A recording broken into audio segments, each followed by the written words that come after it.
तो भाई सबसे पहले तो दोनों हाथ जोड़कर मैं तुम सभी से माफी मांगना चाहता हूं। जानता हूं कि पिछले कुछ दिनों से वीडियोस नहीं आ पा रही थी, कुछ घर के कामों में कुछ ज्यादा ही यहां पर उलझ गया था, लेकिन चिंता करने कोई बात नहीं। अब धड़ाधड़ लगातार भाई यहां पर तुमको वीडियोस देखने को मिलेगी।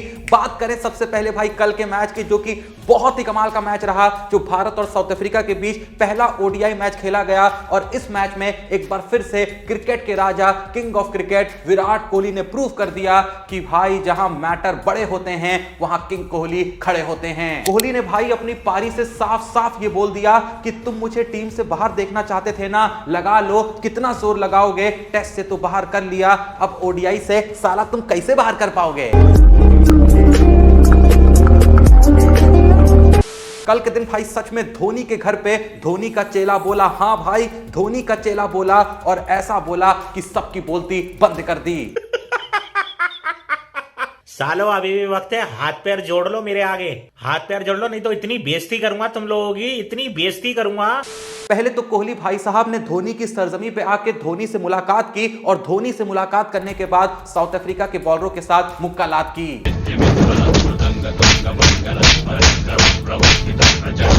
भाई अगर तुमको सच में समझना है ना कि कल के दिन कोहली की इस सेंचुरी की अहमियत क्या थी, तो कोहली के सेंचुरी कंप्लीट करने पर जो रोहित शर्मा का रिएक्शन था ना, जिस तरीके से भाई साहब मुंह के अंदर कुछ अपशब्दों का इस्तेमाल कर रहे थे, जो अपशब्द किसी के लिए नहीं कहे जा रहे थे, वो अपशब्द असल में अंदर की भड़ास निकाल रहे थे। ये भड़ास किसके लिए थी तुम समझ सकते हो, ये भड़ास उन सभी लोगों के लिए थी जो रोहित शर्मा पर, जो रोहित के भाई विराट कोहली पर सवाल खड़े कर रहे थे। भाई सिर्फ अगर तुम रोहित शर्मा का रिएक्शन देख लेते ना, तुमको सिर्फ उससे समझ में आ जाता कि कोहली के इस शतक की असल कीमत क्या है। भाई देखो, मानो या ना मानो, जहां पिछली ओडीआई सीरीज में जो कि ऑस्ट्रेलिया के खिलाफ खेली गई थी, वहां पहले रोहित ने और अब कोहली ने साउथ अफ्रीका के खिलाफ चल रही इस सीरीज में बता दिया है कि भाई चाहे जितने नए चेहरे ले आओ, हमारे जैसा ना कोई आया था, ना कोई आया है, ना कोई आएगा। भाई करेंटली रोहित शर्मा और विराट कोहली लगातार अब भी प्रूव करने में लगे हैं कि हमसे बेहतर तुमको फिलहाल ओडीआई के अंदर तो बैट्समैन ना मिल सकता था, ना मिल सकता है, और ना ही घंटा मिल सकेगा। कोहली ने कल के दिन जो ये 135 रन की पारी खेली है ना, ये मात्र एक पारी नहीं थी भाई, ये एक जवाब था। ये जवाब था उन सभी आलोचकों को, जिसमें बीसीसीआई के मैनेजमेंट के कुछ लोग शामिल हैं, जिसमें सिलेक्टर शामिल हैं, जिसमें कोचिंग स्टाफ के कुछ लोग शामिल हैं। उन सभी को कल के दिन विराट कोहली ने मुंह तोड़ जवाब दिया है। बाप है हम लोग तेरे, समझा। कोहली ने भाई सच में बता दिया कि क्रिकेट का बाप कौन है, क्रिकेट का आज भी राजा कौन है। और भाई देखो, टेस्ट सीरीज में जो हो गया सो हो गया, जो बेड़ा गर्क होना था वो हो गया। और अभी जो टेस्ट टीम खेलती है ना, वो भाई देखो गौतम गंभीर की टीम है, लेकिन ये जो ओडीआई टीम खेल रही है, ये गौती भाई की टीम नहीं है। भले ही वो हेड कोच होंगे, लेकिन ये गौती भाई की टीम नहीं है, ये अब भी अपने रोहित और कोहली की टीम है। भाई जब टेस्ट सीरीज चलती थी ना, लगातार गौतम गंभीर को बैन किया जाता था, गौतम गंभीर भी काफी एक्टिव दिखते थे, लेकिन कल के दिन भाई गौतम गंभीर स्क्रीन पर नजर ही नहीं आ रहे थे, कोई रिएक्शन देखने को नहीं मिल रहा था, चाहे मैच खत्म होने के बाद, चाहे मैच के दौरान। पता नहीं ऐसा मुझे क्यों लग रहा था कि विराट कोहली के इस शतक से सभी लोग खुश हैं सिवाय एक इंसान के। आप समझ गए होंगे मैं किसकी बात कर रहा हूं, अगर समझ गए हो तो कमेंट सेक्शन में बता दो। वो अलग बात है कि कोहली के इस शतक के बाद और भारतीय टीम की कमाल की बल्लेबाजी के बाद मैच जो है कहीं ना कहीं कल भी थोड़ा सा हिलने लगा था, कल भी थोड़ी सी भाई हम लोगों की फटने लगी थी। लेकिन कुलदीप भाई साहब ने कहा,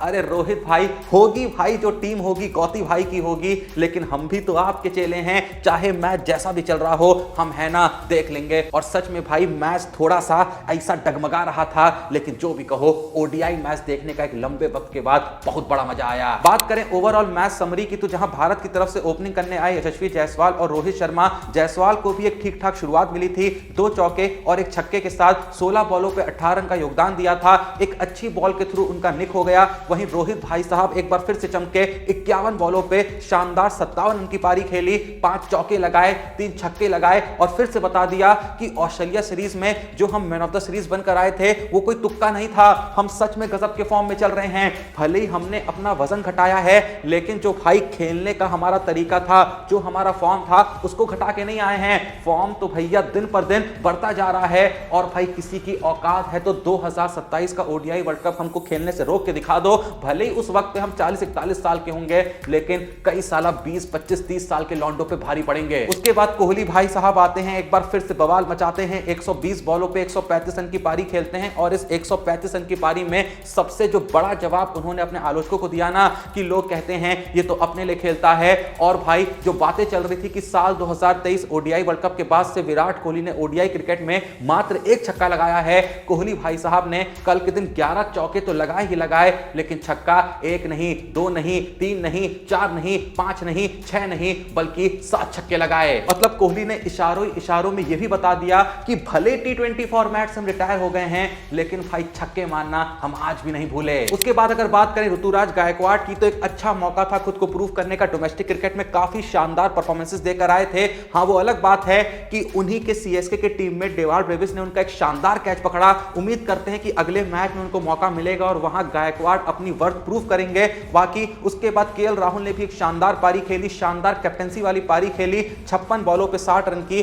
और भाई केएल राहुल के बारे में क्या कहना, इस बंदे से जो काम करवाना है करवा लो, बस बॉलिंग कराना रह गया है। इसको अगर भाई जरूरत पड़े तो तुम देश का प्रधानमंत्री बना दोगे ना, वहां भी ये चमक के आएगा। क्योंकि भाई देखो, ओपनर इंजर्ड होता है, किसको बुलाते हैं, केएल राहुल को। नंबर 3 पे किसी को खिलवाना है, किसको बुलाते हैं, केएल राहुल को। मिडिल ऑर्डर का बैट्समैन चाहिए, किसको बुलाते हैं, केएल राहुल को। अच्छा, कीपिंग करनी है, चलो उसको बुलाते हैं, कौन है वो, अच्छा वो भी केएल राहुल है। अगर जरूरत चाहिए कि भैया फिनिशर नहीं मिल रहा है, तो फिर किसको बुलाएं, अच्छा यहां भी केएल राहुल को। अच्छा, कप्तान ही नहीं है तो भाई कप्तानी किससे करवा ले, चलो ये भी केएल राहुल से करवा लेते हैं। केएल राहुल से ज्यादा भाई मल्टी टैलेंटेड प्लेयर इस समय पूरी दुनिया में एग्जिस्ट नहीं करता है, और इस चीज के लिए इस बंदे को नमन है। केएल राहुल के साथ यहां पर जडेजा ने भी अंतिम ओवरों में एक अच्छा योगदान दिया। कहा जा रहा था कि जडेजा उस तरीके से फिनिश नहीं कर सकते हैं जिस तरीके से मैचेस को फिनिश करना चाहिए, लेकिन उसके बावजूद भी उनके बल्ले से 20 बॉलों पे 32 रन का एक इंपॉर्टेंट योगदान आया, जिसमें उन्होंने 2 चौके लगाए, एक छक्का भी जड़ा। हाँ, जडेजा कल के दिन बॉलिंग में थोड़ा सा फीके पड़ गए,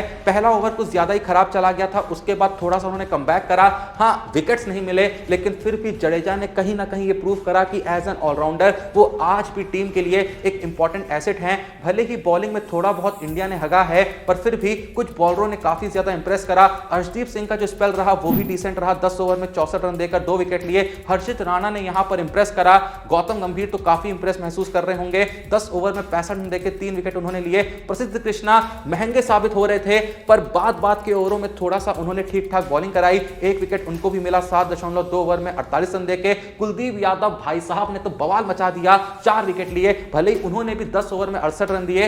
हाँ, फिर भी यहां पर दुख की बात यह है कि जिस तरीके से शुरुआती 3 विकेट इंडिया ने साउथ अफ्रीका के मात्र 11 रन पे ले लिए थे, उसके बाद भाई जो साउथ अफ्रीका के प्लेयरों ने कमबैक करा है, जो लोअर ऑर्डर प्लेयरों ने भाई परफॉर्मेंसेस दी हैं, कहीं ना कहीं इंडिया को यह चीज सीखनी होगी कि उनका जो लोअर ऑर्डर है, जो इंडिया का लोअर ऑर्डर है, जो इंडिया के लोअर ऑर्डर बैट्समैन हैं, भाई इतना बुरा हकते हैं कि आखिरी के 3 प्लेयरों से हम 1 रन की भी उम्मीद नहीं कर सकते। और वहीं साउथ अफ्रीका का लोअर ऑर्डर है, भाई अकेले दम पे 100-150 भी जरूरत पड़े ना तो चेस कर सकता है। क्योंकि भाई जहां 11 रन पे मात्र 3 विकेट गिर चुके थे, उसके बाद चौथा विकेट गिरता है 77 पे, पांचवा विकेट गिरता है 130 पे, छठा विकेट गिरता है 227 पे, और 228 पे 7वां विकेट गिर जाता है। उसके बावजूद भी भाई यहां पर पार्टनरशिप हो रही थी, सिर्फ रन नहीं बन रहे थे, उस स्पीड से रन बन रहे थे जिस स्पीड से जरूरत थी। क्योंकि 8वां विकेट गिरता है 270 रन पे, 9वां विकेट गिरता है 312 रन पे, वहां पे भी मैच कहीं ना कहीं खत्म नहीं होता है, क्योंकि 10वां विकेट जाके गिरता है 332 रन पे। यानी जब तक भाई साउथ अफ्रीका की पूरी टीम पवेलियन में नहीं थी ना, तब तक कहीं ना कहीं ये डर बना हुआ था कि साउथ अफ्रीका इस मैच को भी जीत सकती है। मैं तो ये सोच रहा हूं, अगर गलती से विराट कोहली की वो अद्भुत पारी नहीं आई होती, तो बहुत ही आसानी से साउथ अफ्रीका ये ओडीआई मैच भी जीत चुकी होती। और भाई देखो, कल के मैच से यहां पर इंडियन टीम को एक और सबक मिला।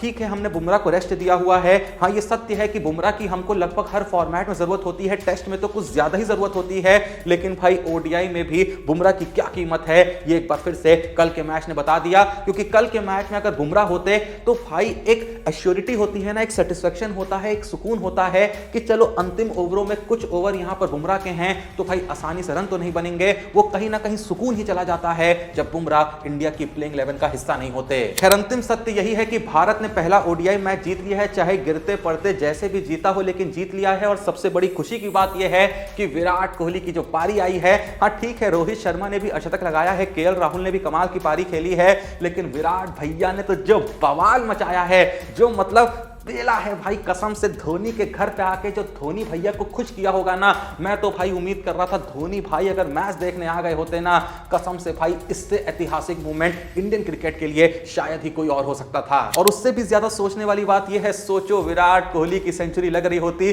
धोनी भैया स्टैंड्स पे खड़े होते, मस्त तालियां बजा रहे होते, विराट कोहली भी धोनी भाई साहब को किसी ना किसी तरीके से धन्यवाद कर रहे होते। उस वक्त पे गौतम गंभीर पे अगर कैमरा पैन किया जाता ना भाई, कसम से बता रहा हूं भाई, मैं सोच के पगला रहा हूं कि वो मोमेंट जो होता वो कैसा होता। तुम्हारा इस बारे में जो भी सोचना है कमेंट सेक्शन में बता देना। बाकी विराट कोहली ने तो जहां अपने बल्ले से जवाब दिया ही दिया, वहीं विराट कोहली की जो बहन है उन्होंने भी अपने इंस्टा अकाउंट पे स्टोरी लगाकर विराट कोहली के सभी हेटर्स को और उन सभी लोगों को जो विराट कोहली को प्लेइंग 11 से बाहर करना चाहते थे, उनको भी कहीं ना कहीं विराट कोहली की बहन ने जवाब दिया। उन्होंने विराट कोहली और रोहित शर्मा की एक फोटो पोस्ट करी और कुछ लिखा तो नहीं, लेकिन शटअप वाली एक इमोजी डाली, बस वो काफी था बताने के लिए कि आखिर वो कहना क्या चाहती हैं। लेकिन सबसे ज्यादा बवाल तब मचता है जब Virat Kohli post match presentation में आते हैं अपना मैन ऑफ द मैच का अवार्ड कलेक्ट करने के लिए, और वहां पर क्या देखने को मिलता है कि उनसे पूछा जाता है कि भाई इतना आप शानदार खेल रहे हैं, इंडियन टीम की टेस्ट फॉर्मेट में लगी पड़ी है,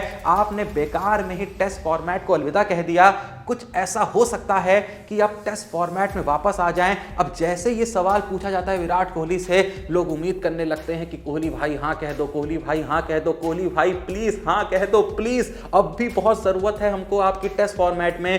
लेकिन कोहली भाई कहते हैं कि अब मैं टेस्ट फॉर्मेट में वापस नहीं आने वाला हूं, अपने रिटायरमेंट के इस डिसीजन को मैं वापस नहीं लेने वाला हूं। और जैसे ही कोहली साहब ये बयान देते हैं, हर इंडियन क्रिकेट फैन का दिल टूट जाता है, लेकिन फिर भी भाई दिल फिर से जुड़ता है ये सोच के कि विराट भाई साहब ने सेंचुरी लगाई है। उम्मीद करते हैं कि जिस तरीके से रोहित शर्मा पिछली सीरीज में मैन ऑफ द सीरीज बन के आए थे ऑस्ट्रेलिया के खिलाफ, कोहली भाई साहब इस सीरीज में मैन ऑफ द सीरीज बन के आएंगे और बताएंगे एक बार फिर से कि चाहे जिसे लाना है लेके आ जाओ, लेकिन आज भी रोहित और कोहली जैसा टीम में ना कोई हो सकता था, ना कोई है और ना ही कोई होगा। हाँ, लेकिन जहां पिछली ओडीआई सीरीज हम हार गए थे रोहित शर्मा के मैन ऑफ द सीरीज बनने के बावजूद भी, उम्मीद करते हैं कि वैसा कुछ नतीजा यहां पर नहीं आएगा। साउथ अफ्रीका के प्लेयरों ने यह तो बता दिया है कि भाई आसानी से कोई मैच नहीं जीतने देंगे। जब लगभग 350 रन मारने के बाद भी इंडिया की हालत खराब हो गई थी मैच जीतने के लिए, आखिरी विकेट तक भाई लगे पड़े हुए थे जीतेंगे कि नहीं जीतेंगे।